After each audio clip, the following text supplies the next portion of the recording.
sudah. Jadi masih ada tersisa ini bernegosiasi, bermanuver. Kalau misalnya Kaisang merasa akan kalah, kenapa tidak bersama PDIP? Dan tentunya PDIP harus membuka ruang batin, tidak lagi menyoal soal dendam antara dicampurkan dendam pribadi dicampur dengan dendam politik partai dan lain sebagainya.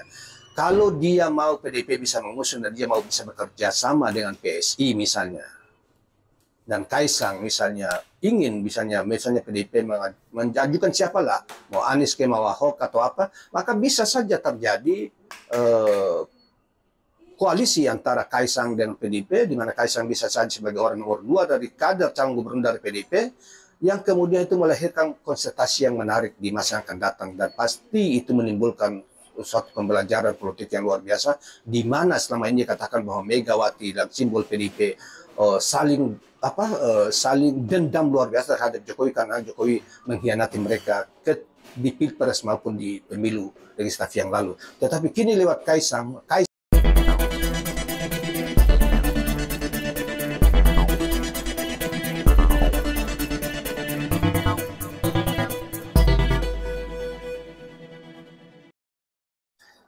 Assalamualaikum warahmatullahi wabarakatuh. Saudara sekalian, kembali kita berjumpa di Jejak Semesta 65. Semoga Tuhan senantiasa memberi perlindungannya selalu kepada kita sekalian dimanapun kita berada. Saudara sekalian, kita mencermati akhir-akhir ini semakin dekat dengan jadwal pendaftaran pilkada di seluruh Indonesia, serentak seluruh Indonesia tanggal 27 Agustus sampai 29 Agustus 2024 yang akan datang. Kurang lebih sekitar 2 mingguan lagi akan dilakukan pendaftaran pilkada calon-calon gubernur dan wakil gubernur seluruh Indonesia. Tidak terkecuali juga di daerah DKJ atau DKI Jakarta dan juga di berbagai tempat, khususnya juga di Maluku Utara. Saudara, dinamika saling memotong di pilkada atau saling memblok antar partai agar ada partai tertentu tidak bisa mengajukan karena kurang mengajukan calon kepala daerah karena kurang kursi, seperti yang terjadi di DKI Jakarta. PDIP ditinggal sendiri misalnya, dan dia berupaya untuk masih coba untuk mempengaruhi satu partai yang kira-kira bisa memenuhi persyaratan pengajuan kepala daerah. Demikian juga di Banten dan di daerah yang lain juga masih terjadi dinamika. Bahkan ada sama sekali belum ada calon gubernur yang bahkan partai yang mengajukan rekomendasi untuk calon-calon gubernur mereka atau calon bupati mereka. Nah, saudara sekalian, inilah strategi politik yang kalau kita perhatikan di pilkada kali ini memang sangat kasar pasca Pilpres, pasca pemilu 2004. Itu mungkin karena terlalu berdekatan dengan pemilu, belum sampai setahun tiba-tiba ada pilkada lagi. Sehingga suasana kebatinan saling dendam itu masih terasa di di antar partai, di kalangan pemimpin partai saling jegal dan lain sebagainya masih dilakukan karena suasana persaingan di Februari 2024 itu nampaknya itu masih terbawa ke pilkada kepala daerah. Saudara sekalian, ya kita mungkin pada kesempatan ini mungkin kita coba untuk mencermati dinamika pilkada pengusungan calon gubernur wakil gubernur di DKI Jakarta. Saudara, sebagaimana kita tahu bahwa Kim yang merupakan produk dari Pilpres itu masih belum bubar, atau partai-partai tergabung dalam koalisi Indonesia Maju itu dibawa ke pilkada, dan kemudian ditambah dengan menyerobos dalam tanda petik itu mempengaruhi partai lain yang tadinya tergabung dalam koalisi Indonesia koalisi perubahan yang terdiri dari Nasdem, PKB dan PKS yang tadinya mengusung di Pilpres, mengusung Anies Baswedan, dan rencana di DKI juga hal yang sama, dan mereka sudah dikerasa kini telah buyar dan kembali mereka bergabung dengan Kim. Dengan begitu maka Anies untuk koalisi Indonesia Maju ini koalisi perubahan ini dipastikan Anies tidak dapat mendapat tiket dari bekas-bekas partai yang telah mengusungnya di Pilpres yang lalu. Karena Surya Paloh misalnya kemarin tanpa malu-malu juga sudah mengajukan itu, karena kita tahu masalahnya bahwa mereka tersandra oleh kondisi politik korupsi yang mereka, anggota mereka atau pengurus mereka yang berdampak ke partai sehingga mereka tersandar dengan mudah tersandar dan dengan mudah meninggalkan kawan sendiri yang selama ini dijagokan dan mendapatkan elektoral dari Pilpres itu. Demikian juga PKB, demikian juga PKS. PKS memang dipengaruhi, juga diduga dipengaruhi atau mendapat pengaruh dari koalisi atau Indonesia Maju, terutama di koalisi di pemerintahan yang akan datang, dan sekaligus juga diiming-iming untuk sebagai cawapres calon wakil gubernur yang disiapkan oleh Kim, dan juga termasuk pengaruh juga konon yang saya pernah dengar dan pernah juga sampaikan di podcast di kita ini, bahwa mereka mendapatkan cuan yang begitu besar berlimpah sehingga mereka terpaksa meninggalkan Anies Baswedan dengan sejumlah alasan yang mereka buat hari-hari ini di media. Itulah PKS. Demikian juga Nasdem. Kalau Nasdem juga diduga dapat cuan juga, tetapi juga lebih pada karena memang ada luka menganga dari korupsi yang dilakukan oleh para kadernya yang juga berdampak.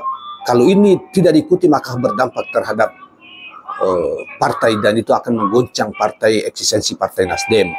PKB juga hal yang sama ketika terjadi mulai perang dan tanda petik antara NU dan PKB hari-hari ini, juga dianggap bahwa NU adalah pesanan seorang petinggi negeri ini yang sangat berpengaruh itu supaya mengganggu PKB agar PKB jangan laju ke mengajukan Anies Baswedan di Pilgub DKI Jakarta. Itu yang dilakukan, dan operator lapangan untuk mempengaruhi semua seperti seorang preman tanda petik adalah seorang yang berinisial D dari sebuah partai pemenang pemilu.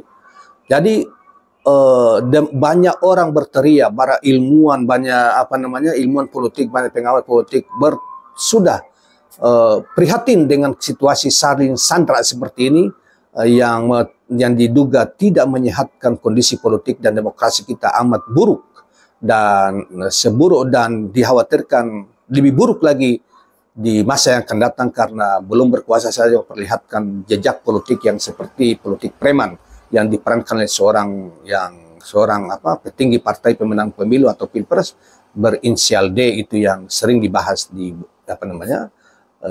ini. Anda bisa bayangkan di Banten misalnya adalah Airin, adalah ketua KPP perempuan Partai Golkar, yang juga sebagai ketua tim pemenangan pemilu, ditorpedo, tidak diberi ruang untuk calon gubernur Banten. Seluruh partai diborong oleh seorang yang melakukan operasi yang tadi berinisial D itu dari partai penguasa, dari partai pemenang pemilu, pemenang Pilpres itu, yang kemudian tidak menyisakan, padahal itu kawan mereka sendiri. Dan lebih prihatin lagi adalah dalam kaitannya dengan pilkada ini diduga, walaupun ini juga berkaitan masalah kekuasaan di masa depan, adalah Erlangga Hartarto, kawan dekat mereka, tidak bisa bahkan dibikin lumpuh dan akhirnya mengundurkan diri, dan Golkar itu diacak. Nah, dalam kaitan itu adalah pertarungan internal partai untuk demi kekuasaan juga, tetapi ini adalah imbas juga dengan misalnya pilkada. Saudara sekalian, kita kembali ke pilkada DKI Jakarta. Pilkada DKI Jakarta diduga akan menghadapi kota kosong dalam pengertian partai tidak lagi menyisakan partai, hanya menyisakan PDIP, tapi PDIP memang sengaja dilumpuhkan supaya tidak bisa punya mitra untuk mengajukan calon gubernur di DKI Jakarta. Nah, kemudian tetapi ada satu, mereka akan menciptakan, meloloskan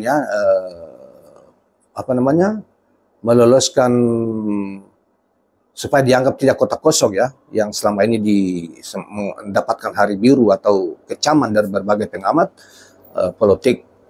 Tapi namanya juga para elit ini yang berkuasa, pengendali partai-partai kekuasaan ini juga dianggap sudah bebal, tidak peduli dengan apa yang penting pemilu sudah berlangsung, rakyat telah menyampaikan menentukan pilihan dan mereka termakan oleh janji-janji kosong dari partai-partai ini dan konfigurasi seperti ini, dan kini mereka menikmati kekuasaan perolehan suara itu kursi termasuk PKS yang menangkan ini, kemudian Nasdem tambah 6 kursi, kemudian PKB tambah 5 kursi dan sebagainya. Mereka tidak peduli lagi dengan suara-suara rakyat hari ini. Yang penting pemilu sudah selesai dan mereka sudah, rakyat telah dibohongi, dan ketika rakyat menginginkan seorang pemimpin seperti Anies, mereka tinggalkan.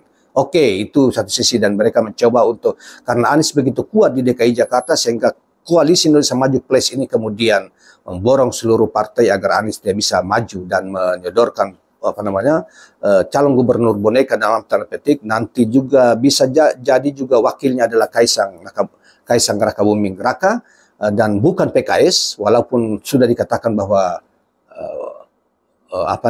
wakil adalah dari partai PKS, yaitu berinisial S, yaitu Siswono, yang itu sudah mantan Menteri Pertanian, dan itu sudah luas diberitakan oleh berbagai media. Namun saudara sekalian, masih ada kemungkinan bahwa itu bisa berubah, karena memang Kaisang juga berkeinginan kuat supaya dia dilirik. Kalau dia tidak calon sebagai calon gubernur DKJ, sebagaimana dia mengatakan bahwa dia siap lawan Anies maupun Gibran waktu itu pada melawan Anies maupun RK Ridwan Kamil waktu itu, kira-kira 2-3 minggu yang lalu. Namun sekarang juga bisa jadi dia mendapatkan partai, karena partai yang dia pimpinnya mendapatkan 8 kursi, ditambah mungkin dia bisa aja dibagi, di Kim itu bisa mereka bagi PAN ke sana, tambah dengan PKB, berarti sudah lebih dari cukup untuk mengusung. Nah, oleh karena itu, saudara sekalian, bisa jadi 3 pasang, ya. Kalau bisa jadi kalau Kaisang tidak diberi porsi di wakil gubernur Kim dan dia akan membuat koalisi sendiri, saya sarankan, mengapa sih Anies tidak membuka hati untuk dengan Kaisang? Dan dari awal saya sudah katakan, Kaisang suka tidak suka anak penguasa atau dia bagaimanapun caranya, itu kan urusan internal mereka PSI. Kita suka atau tidak suka, hari ini dia pemimpin partai. Waktu itu saya katakan sekitar 2 bulan yang lalu, Anies harus membuka diri. Tidak bisa dengan sombongnya, pongannya mengatakan bahwa saya tidak bisa kalau ini. Itu kan pendekatan politik ilmuwan yang ilmu politik yang mengatakan, demokrasi yang mengatakan kalau dinasti itu sesuatu yang tidak. Tapi di dunia ini dinasti itu ada di mana-mana. Kerajaan adalah dinasti, Arab Saudi dinasti, dan lain sebagainya. Inggris masih dinasti di batas-batas tertentu, walaupun penyelenggaraan pemerintahnya dikelola dengan cara yang terpisah. Jadi bukan sesuatu yang haram, itu adalah persepsi kita saja yang kita tidak terima karena kita dianggap demokrasi mengharamkan ini, dan sebagainya. Tapi dalam soal itu kita masih bisa berdebat. Disinilah kita di satu sisi kita seakan-akan mengatakan Anies kok angkuh, terkesan angkuh. Oleh karena itu ditinggal orang, masuk partai tidak mau juga, terkesan angkuh. Akhirnya dihianati orang. Dan kini dia seakan-akan masih maju, tetapi sudah ditinggal orang. Nah, kalau misalnya Anies sudah jadi, masih ada tersisa ini bernegosiasi, bermanuver. Kalau misalnya Kaisang merasa akan kalah, kenapa tidak bersama PDIP? Dan tentunya PDIP harus membuka ruang batin, tidak lagi menyoal soal dendam antara dicampurkan, dendam pribadi dicampur dengan dendam politik partai dan lain sebagainya. Kalau dia mau PDIP bisa mengusung dan dia mau bisa bekerja sama dengan PSI misalnya, dan Kaisang misalnya ingin misalnya PDIP mengajukan siapalah, mau Anies ke mau Ahok atau apa, maka bisa saja terjadi koalisi antara Kaisang dengan PDIP, di mana Kaisang bisa saja sebagai orang nomor 2 dari kader calon gubernur dari PDIP, yang kemudian itu melahirkan konsentrasi yang menarik di masa yang akan datang, dan pasti itu menimbulkan suatu pembelajaran politik yang luar biasa, di mana selama ini dikatakan bahwa Megawati dan simbol PDIP saling dendam luar biasa terhadap Jokowi karena Jokowi mengkhianati mereka di Pilpres maupun di pemilu legislatif yang lalu. Tetapi kini lewat Kaisang bukan Jokowi, walaupun dia adalah anak Jokowi. Kalau itu dalam konteks politik rasional kemudian itu bisa ditampilkan ada kerjasama antara PDIP dengan ini, saya kira sangat menarik dan itu menjadi pembelajaran yang luar biasa dari PDIP maupun oleh Kaisang atau ini sendiri. Tetapi kalau misalnya mereka kalian menjadikan itu sebagai ajang dendam, silakan aja, dan artinya kita tidak bisa menampilkan pembelajaran politik bagi rakyat, kedewasaan berpolitik kepada publik sehingga kita hanya menyodorkan kedendaman demi dendam. Demikian juga seperti Anies. Tidak bisa Anies itu mengatakan bahwa dia didukung rakyat kemudian tanpa masuk partai pun tidak mau. Tidak bisa. Itu adalah sesuatu yang naif di zaman-zaman ini. Oleh karena itu bahkan orang mengatakan, bisa katakan Anies itu sombong, angkuh dan sebagainya, merasa didukung rakyat, merasa punya pengaruh, merasa cerdas, dia tidak perlu partai. Dan ini sudah terjadi hari-hari tanggapan orang. Nah, oleh karena itu, kalau misalnya Anies tidak lolos dalam blokade politik ini yang diterapkan oleh Jokowi dan kawan-kawan di DKJ, maka Anies setelah itu dia harus bergabung dengan kelompok-kelompok yang ingin membuat partai, bikin partai sendiri. Selama 5 tahun dia berjuang untuk mensukseskan partai itu ke seluruh Indonesia. Dan saya yakin dia akan disambut di berbagai tempat dengan partai yang akan didirikan bila dia tidak berhasil diajukan sebagai calon gubernur DKJ yang akan datang. Itulah perjalanan yang paling penting dan pahit menurut kalau dia tidak lolos, dan harus dijadungkan Anies dan tidak lagi mengatakan bahwa dia hebat dan lain sebagainya, secara walaupun itu hanya dilakukan secara mungkin ya di batinnya sendiri. Tapi ada beberapa percikan yang bisa tangkap dari situ bahwa Anies ada unsur seakan-akan dia hebat. Itu sudah diterjemahkan orang dan saya pun ada terkesan begitu. Kalau benar apa yang dikatakan oleh PKS atau ini, kenapa tidak masuk partai yang jadi PKS dari awal? Tetapi kalau konteksnya seperti ini juga, sama aja PKS tergoda kekuasaan, tergoda rayuan uang, cuan, dan lain sebagainya. Buktinya PKS mengajukan Anies dengan Saifullah, kader mereka juga kan mereka tidak ajukan. Nah, dan nanti kita lihat masih dinamika akan berkembang seperti opsi-opsi seperti apakah Kaisang calon gubernur atau wakil gubernur dari apa namanya, dari Kim. Berarti kalau terjadi wakil gubernur dari Kim, maka Kim akan merevisi merevisi wakil gubernur yang tadi sudah disebutkan dari PKS, ataukah Kaisang dengan grup partainya sendiri calon sebagai gubernur atau calon sebagai wakil gubernur dari calon yang lain, dari PDIP atau dengan Anies kah? Kita belum tahu. Masih ada waktu, kalau Anies mungkin punya peluang sudah sangat tipis, mungkin sekitar sisa 20% lah. Hanya Allah yang Maha Kuasa yang bisa melahirkan menciptakan kejutan-kejutan yang dahsyat di DKJ Jakarta terkait dengan koalisi-koalisi partai di hari-hari ini. Terima kasih. Assalamualaikum warahmatullahi wabarakatuh.